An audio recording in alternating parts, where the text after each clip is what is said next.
বলছি মা, তুই কি করে মালটাকে সাজেস্তা করলি? মালটা ওই দিক থেকে দাঁড়াইছিল, যাই এমনি গুদুম করে দিছি, বাস সুদা হয়ে গেছে। সত্যি মা, তুই এতদিন পর একটা ভালো কাজ করেছিস। বলছি কি এখন মালটাকে কি করবা? বলছি বাবা, একে এইভাবেই বুঝেছো, আমাদের গ্রামের বাড়ি নিয়ে যেতে হবে। শহরের পরে জানাজানি হয়ে গেলে সমস্যা, গ্রামের ভিতরে কোনো সমস্যা নেই। ঠিক বলছিস মা। তো বলছি মা, কিসের ভিতরে নেব? বাসের ভিতরে নিলি তো লোকজন জিজ্ঞেস করবে যে এরকম অজ্ঞান মানুষকে নিয়ে কোথায় যাচ্ছ। ট্রেনে নিলেও সমস্যা, তাহলে কি করবা? আইডিয়া আছে আমার কাছে, কিন্তু টাকা একটু খরচা হবে। ও যে টাকা খরচা হয় এখন মোটামুটি এক না একভাবে ব্যবস্থা করতেই হবে। তো বলছি দিদি, কি বুদ্ধি বলো? হারামজাদা দিদি বলিস কেন রে আমারে? হ্যাঁ, তা কি বোন বলবো? তাই না দেখি, তোর তেন বয়সে ছোট, ওর থেকে ভালো বৌদি বলি। হ্যাঁ, তা কথাটা খারাপ বলিস নি, বৌদি বল। বলছি মা, মালটা কতক্ষণ অজ্ঞান থাকবে তার কোনো গ্যারেন্টি আছে? যে বাড়ি দিছি 2-3 ঘন্টা তো অজ্ঞান থাকবেই। ততক্ষণে আমরা মাঝ রাস্তা পার হয়ে যাবো, তাই তো? ঠিক বলিস বাবা। তা কৃষি করে নেবা, বস্তার ভিতরে করে নেবা নাকি? তোর বুদ্ধি শুদ্ধি কোনোদিন হবে না। তা কৃষি করে নেবা বলো, তো আমি ব্যবস্থা করছি। একটা অ্যাম্বুলেন্স ভাড়া করতে হবে, অ্যাম্বুলেন্সের ভিতরে নিতে হবে। সত্যি বৌদি, তোমার মাথায় যে বুদ্ধি না, তা বলে বোঝানো যাবে না। ঠিক বলেছিস মা, অ্যাম্বুলেন্সে নিলে কেউ চেকও করবে না কে যাচ্ছে কি না যাচ্ছে, আর কোনো চেকপোস্ট ফেকপোস্ট কোথাও দাঁড়াবে না। আর যদি কেউ দাঁড় করাও দেখবে ভিতরে রুগী শুয়ে রয়েছে, হ্যাঁ, আর অজ্ঞান করেছি আমরা, তা তো বুঝতে পারবে না বাড়ি দিয়ে, ভাববে কি রুগী এমনিতেই ভালো নাই, অজ্ঞান হয়ে পড়ে রয়েছে। তোর মাথায় একদম ব্রিলিয়ান্ট বুদ্ধি। তাড়াতাড়ি করো, আধা ঘন্টা তো হয়ে গেছে, আর বেশি সময় হয়ে গেলে পারে তারপরে কেন আবার জ্ঞান ফিরে যায়। আমি এখনই যাচ্ছি, একটা অ্যাম্বুলেন্স ভাড়া করে নিয়ে আসতেছি। যাও যাও, তাড়াতাড়ি যাও। মালগুলো ভাবতেছি কি বাবা, ওদের 5-6 লাখ টাকা দেবো। কত দিবি মা? 10,000 টাকা দেবো, ওটা দেখাই দেওয়ার জন্য। বাকি কাজ তো আমি আর তুমি করেছি। তা ঠিক বলেছিস, বইয়া আনতে আনতে আমার পিঠে নীল দাঁড়া ব্যথা হয়ে গেছে। আর কি স্কিমে বাড়ি মারিছি, বাড়ি মেরে অজ্ঞান করার টেকনিকও তো আমার। তাহলে আমি আর তুমি কাজ করেছি পুরো, ওরা কিচ্ছু করেনি, ওদের কোনো টাকা ফাঁকা না। ওই মোটামুটি খুশি হয়ে 5-10,000 টাকা দেবানি। ওরা কি রাজি হবে? রাজি হলে হলো, নালি কেটামুড়ি দিল, তা দিয়ে আমার দরকার নাই। বলছি কি বাবা, তুমি এর দিকে একটু লক্ষ্য রাখো। হ্যাঁ, আমি ঘপাত করে একটু বাথরুম সেরে আসি। ঠিক আছে, তুই যা, কোনো টেনশন করিস না, আমি এখানে পাহারা দিচ্ছি। যদি দেখো জ্ঞান ফিরে যাচ্ছে, উয়া উয়া করছে, গুদুম করে মাথায় আবার একটা বাড়ি দেবা, ঠিক আছে? আচ্ছা। হ্যাঁ গরু বাচ্চা, তোরে ধরে ফেলাইছি, কোথায় পালাবি তুই? জামাই, এবার ধরা পড়ে গেছে, আর কোথায় যাবা? তাড়াতাড়ি ভালো মানুষের মতন বাড়ি যায়, জ্ঞানটা ফিরুক, তারপরে চেকে সব সই করে দিয়ে টাকাগুলো উঠে দাও। তারপরে তুমি যে কান্তে নাফা খেয়ে বেড়াও, আমার ওতে দেখার দরকার নেই। সুদের ব্যবসায় ছোটখাটো একটা লস খাইছি, তাই বলে ছাড়িয়ে দিলে হবে? এরপরে পাক্কা সুদের ব্যবসা করবো, একদম জিনিসপত্র বন্ধকে রাখবো আর টাকা দেবো, কোনো টেনশন নাই। এই শালা জামাই যাতে টাকা নিয়ে আগে বড় একটা আলমারি কিনবো, যাতে মোটামুটি লোকজন ভাঙিয়ে চুরিয়ে নিতে না পারে। মালটা কত সময় পরে অজ্ঞানের থেকে জ্ঞানে আসবে কে জানে। একটু পরে পরে আসাই ভালো, কমসে কম অ্যাম্বুলেন্সের ভিতরে ঢুকোই, তারপরে আসলেই ভালো হবে। ও বাবা, পেটটা কিলিবিলি করে যাচ্ছে যে, কি খাইছি? ও বাবা রে বাবা, কালকে রাত্রি পামরুটি আর কলা খাইয়া পেটের ভিতরে ঘুরপাক খাচ্ছে। বেরোনোর জন্য তো কিলিবিলি করতেছে, কিন্তু জামাইরি একা থেকে যাওয়াটা কি ঠিক হবে? না যাবো না, কন্ট্রোল করে থাকি, মেয়েটা আগে আসুক, তারপরে আমি যাবানি। জামাই, তোমার খেল খতম, এখন আমি হব রাজা, তোমার সব টাকা নিয়ে আমি হব সুদীর ব্যবসায়ী। তারপরে এক কাজ করতে হবে, ওই যে বাড়িটা দেওয়া হয়েছে না 5 লাখ টাকায়, মোটামুটি বুকিংই, সেই টাকাটা দিয়ে আগে ঘরটা ছাড়াতে হবে। কারণ কি আমার ঘর ভাঙাচোরা, চোর ফোর এনতে আসতে পারে, সব কিছু কেন গায়েব করে দিতে পারে। এর জন্য জামাইয়ের ঘরটা ভালো আছে, ওই ঘরটা আবার ফেরত নিতে হবে। মেয়ের সাথে এই ব্যাপারে কথা বলতে হবে। ওই মা, আবার পেট ব্যথা করে উঠলো রে বাবা। তোমার হচ্ছে লঙ্গির ভিতরে হাগু হয়ে যাবে। কি করি মরিসি, এখনো মেয়েটাও আসে না, কি করবো?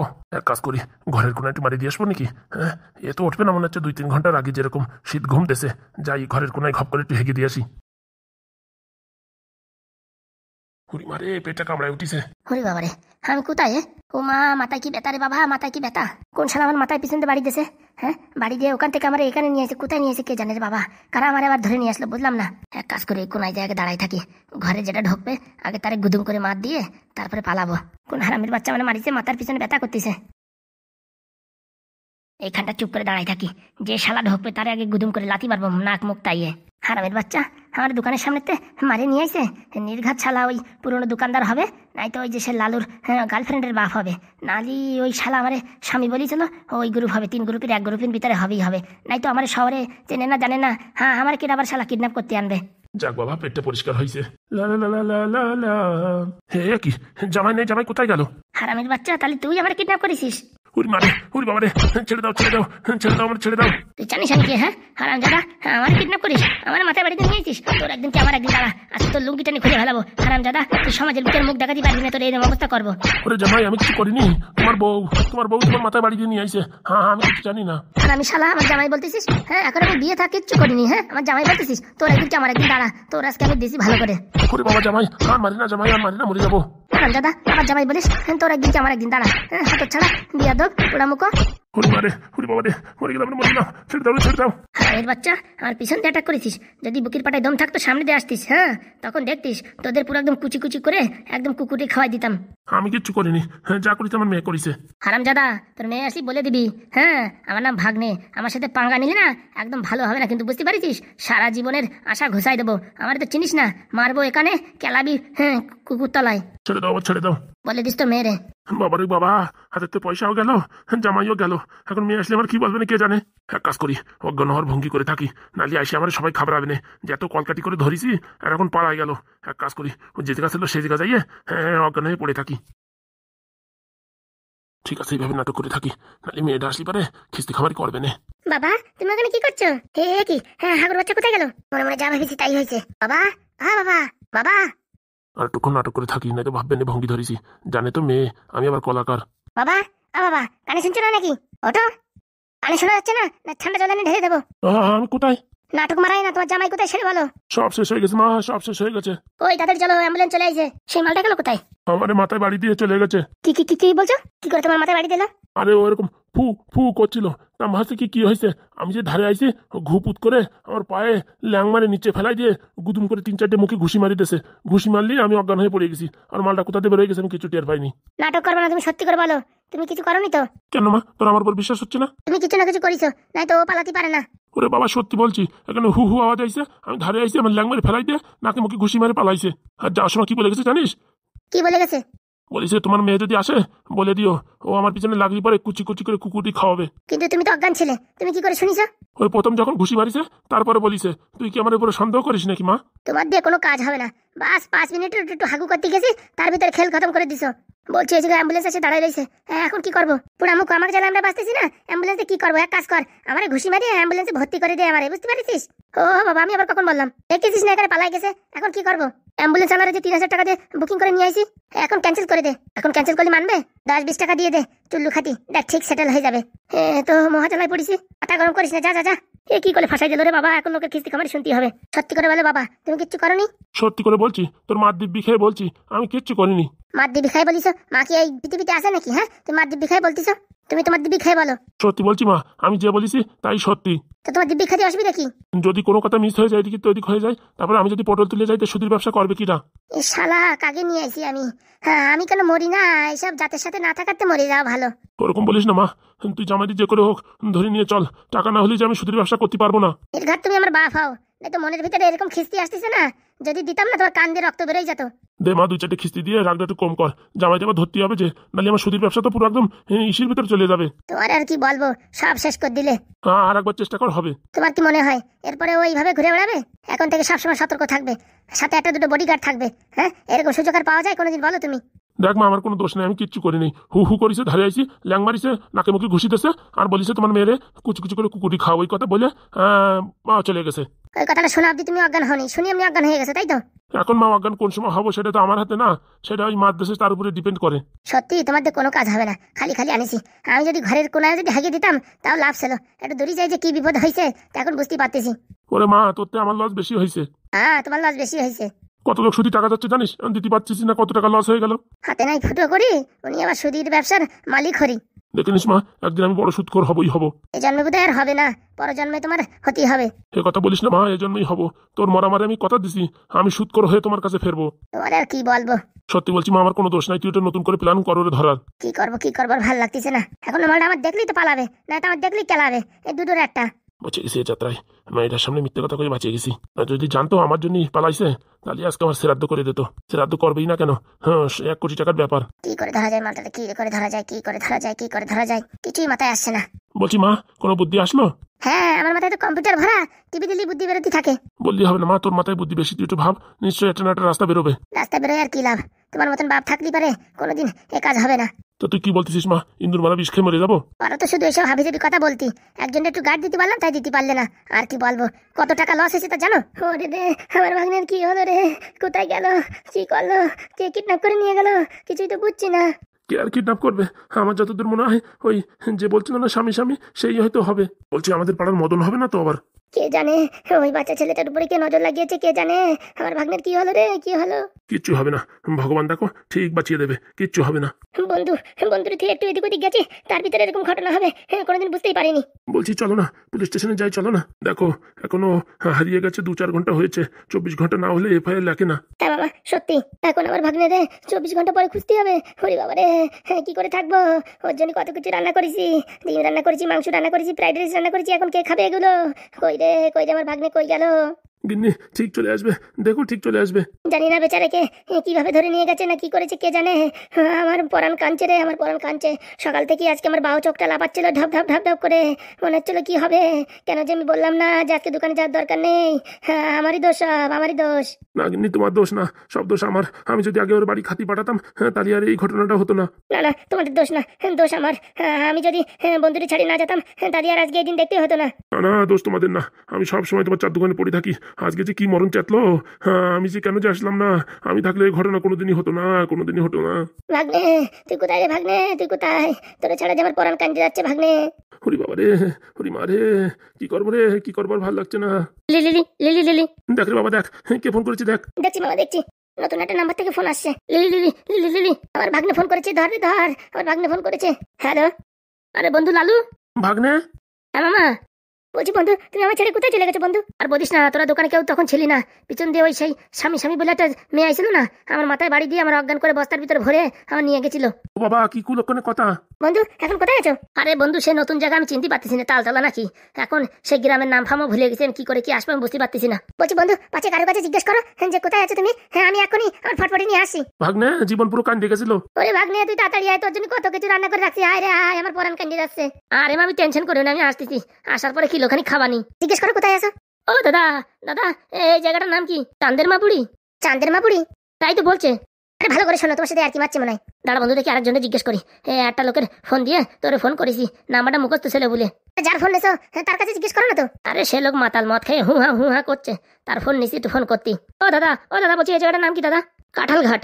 তুমি এখানে দাঁড়াও। হ্যাঁ হ্যাঁ আমি আসি, যেখানে ফোন করছো ওই কাঁঠাল ঘাটে দেখো বাস স্ট্যান্ড আছে। হ্যাঁ বাস স্ট্যান্ডে বসে থাকো তুমি চুপটি করে। হ্যাঁ আমি এই ঘপ করে ফটফটে নিয়ে আসি, এই ভারী জোর আধা ঘন্টা লাগবে। ঠিক আছে তাড়াতাড়ি আয় রে, তাড়াতাড়ি আয়, আমার পেটের ভিতরে ইন্দু মানে ডাকতেছে, খিদে লাগিছে।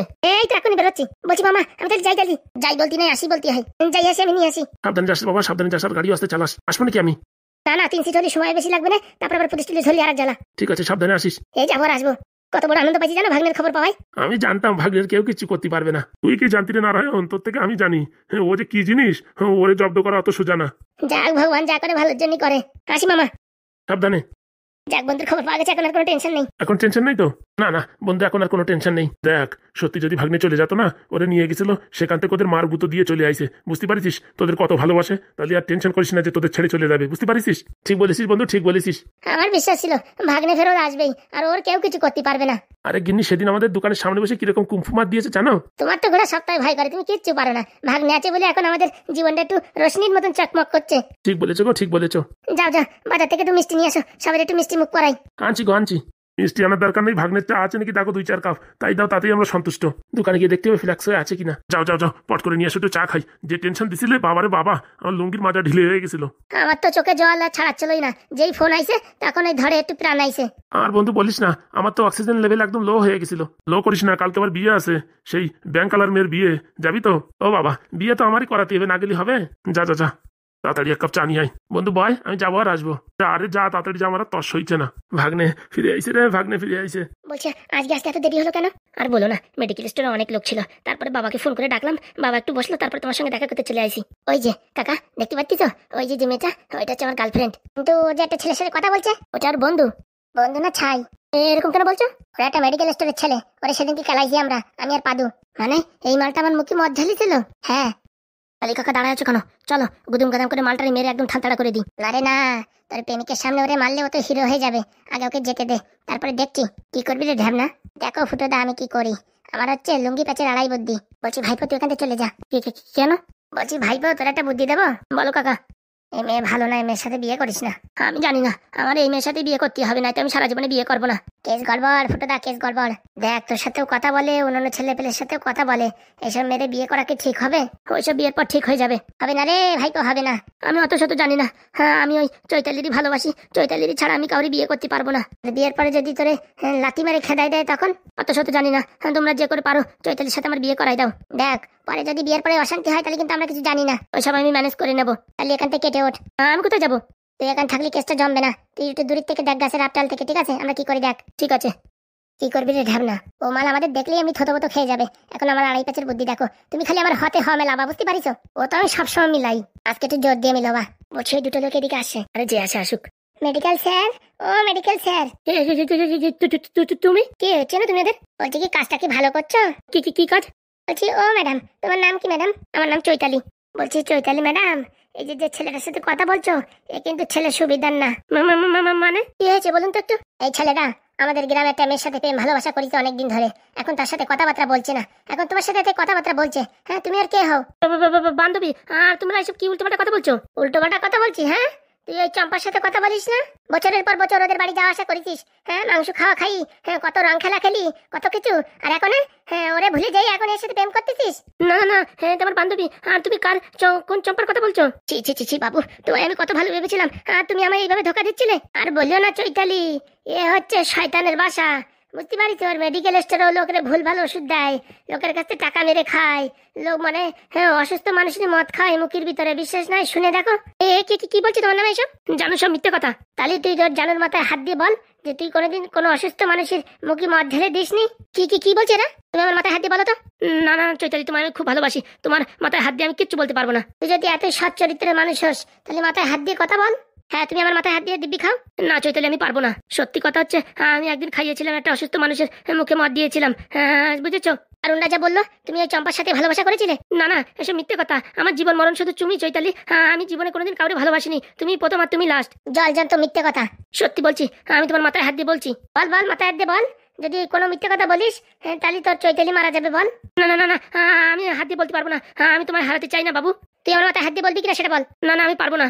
দেখো মা চৈতালি, এইসব ছেলে পেলের থেকে একটু দূরেই থাকো, বুঝেছো? এসব একটা বিষধর সাপ। কত মেয়ের সাথে প্রেম প্রীত করে এখন তোমার সাথে প্রেম প্রীত করছে, দেখতে একটু ভালো তো তুমি, তাই এখন তোমার পিছনে লাগিছে। এটা কেউ পাত্তা দেয় না এখন। এক নম্বরে ঠক, চিটিং বাজ, জোচ্চোর, লম্পট, এক কথায় আর কি বাতিলের বাসা। ছি ছি ছি ছি, তুমি আমার সাথে এইরকম প্রতারণা করতে পারলে? বাবু সত্যি বলছি, মিথ্যে কথা। আবার মিথ্যে কথা বলছিস? হ্যাঁ, তুই মাথায় হাত দিয়ে বল। মাথায় হাত দিয়ে আমি বলতে পারবো না। তুমি আমার সাথে আর কোনোদিন দেখা করবে না, আর আমার সাথে কোনোদিন কথা বলবা না। কাজ হয়ে গেছে ভাই, চল। আপনাদের অসংখ্য ধন্যবাদ, হ্যাঁ, আমার চোখ খুলে দেওয়ার জন্য। শোনো, এইসব ছেলেবেলে যদি বিয়ে করো না, জীবন পুরো ন্যাপথলিন হয়ে যাবে সারা জীবন, বুঝছো? একদম কষ্টে কষ্টে ভোগান্তে মরবা। তোমার বিয়ে করে বাড়ি থুয়ে মেডিকেলে বসে এর সাথে ওর সাথে মানে হাসাহাসি, কথা বলা, প্রেম প্রীত করা, সারা জীবন চলবে। এর চরিত্র খারাপ এই ছেলের সাথে, বুঝছো? কোনোদিন তুমি কথাবার্তা বলবা না। এক নম্বরে লম্পট, এক কথায় বলতে বদের শিরোমণি, বদের বাহাত্তর, রক্তচোষা পেবু, কাল কেউটো, হ্যাঁ, বিষধর সাপ, জলদড়া, হেলো সাপ, হ্যাঁ, তারপরে লাউডুগা সাপ, শয়তানের বাসা। ও ভাই, তোমরা এরকম বলছো কেন? আমার জীবনটা নষ্ট করে দিতে চাইছো কেন? তুই লোকের জীবন নষ্ট করতে চাইস না? তুই মরা মানুষের মুখে জল ঢালে বদলে মদ ঢালে দিতে তুই তোর দ্বিধাবোধ লাগে না? ভুল হয়ে গেছে, আমায় ক্ষমা করো। ক্ষমা আমরা আর কি করবো? ওই যারে ভালোবাসিস তার কাছে ক্ষমা চা। আমরা দেখলাম বলে ওই মেয়েটারে একটু হুঁশিয়ার করে দিলাম, এখন যার ভালো সে বুঝবে। চলো ফুটোদা, চলো, কাজ হয়ে গেছে। চৈতালি, তুমি বিশ্বাস করো, এরা মিথ্যা কথা বলছে। এই মিথ্যা কথা বলছে তা আমি নিজের চোখেই দেখলাম। সত্যি বলছি চৈতালি, আমি ভদ্র ছেলে। তুমি এখনই আমার চোখের সামনে থেকে সরে যাও। তোমায় ভালোবেসে আমি অনেক ভুল কাজ করেছি। ভুল বুঝছো চৈতালি, তুমি আমি ভুল বুঝছো। তুই এখনই আমার চোখের সামনে থেকে দূর হয়ে যা, লম্পট ছেলে, চরিত্রহীন, নির্লজ্জ, বেহায়া। চৈতালি, তুমি আমার ছেড়ে যেও না। সত্যি যদি আমার ভালোবাসিস আমার মুখ কোনোদিন দেখবি না। যদি আমার মুখ দেখিস সেদিন আমার মৃত্যু হবে। সত্যি জীবনে কোনোদিন কারো যদি ক্ষতি করো, নিজের ক্ষতি হবেই হবে। আজকে তার জলজন্ত প্রমাণ দেখতে পেলাম। চৈতালি, আমায় ভুল বুঝে যেও না চৈতালি। সেদিন ওই লোকটার মুখে আমি মদ ঢেলে দিয়েছি, মৃত্যুর মুখে ঠেলে দিয়েছি। আজকে আমার সঙ্গেও সেরকম অবস্থা হলো। ওনার যন্ত্রণা তো ঠিক হয়ে গেছে, কিন্তু আমার এই বেদনা তো আমি কোনোদিন ভুলতে পারবো না। চৈতালি, চৈতালি, তুমি আমায় ছেড়ে যেও না চৈতালি। চৈতালি, চৈতালি না করে ইন্দুর মারা মিশ খেয়ে মর। ভালোবাসা হেরিকেন ছাড়া কিছু না, কারেন্ট গেলে হেরিকেনের যেমন দরকার হয়, সেকা খালি বাংলার তেমন দরকার হয়। চৈতালি, চৈতালি, তুমি কোথায়? ভুলে যদি যাও আমায়, বাংলা খাবো অনেক অনেক। চৈতালি, চৈতালি, তুমি কোথায়? সব শেষ হয়ে গেল, সব শেষ হয়ে গেল।